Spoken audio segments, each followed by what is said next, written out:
గుంటూరు జిల్లా తెనాలి పట్టణంలోని తేలప్రోలు చెరువులో పడి ముగ్గురు చిన్నారులు మృతి చెందారు. చనిపోయిన వారిలో 5 ఏళ్ల వయసు గల 2 కవల పిల్లలున్నారు. మరొకరికి 6 ఏళ్లు. అమ్మమ్మ యేసుకుమారి తన ముగ్గురు మనవలను తీసుకుని ఉదయం చెరువు దగ్గరకు వెళ్లారు.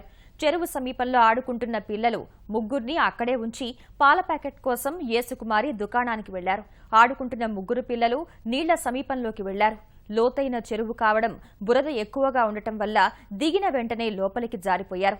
పాల ప్యాకెట్కు వెళ్లిన అమ్మమ్మ యేసుకుమారి వచ్చి చూసేసరికి ముగ్గురు చిన్నారులు చెరువులో మృతదేహాలుగా కనిపించి తీవ్ర విషాదాన్ని నింపారు. చెరువులోని బురదలో కూరుకుపోయిన చిన్నారుల్ని బయటకు తీసి వెంటనే తెనాలి ప్రభుత్వ ఆసుపత్రికి తరలించారు. అప్పటికే పిల్లలు మృతి చెందారు. ఈ ఘటనతో కుటుంబ సభ్యుల్లో పెను విషాదం అలుముకుంది.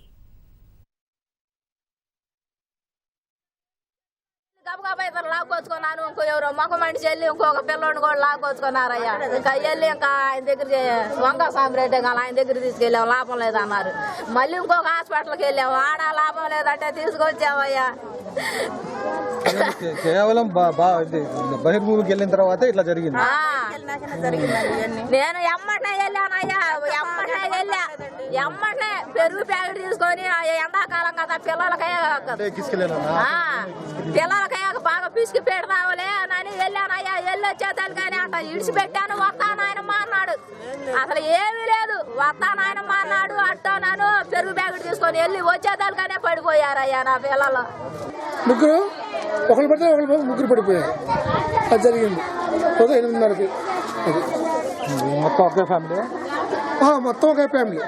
మొత్తం ఒకే ఫ్యామిలీ, మేము అందరం కలిసి అందరం ఒకటే.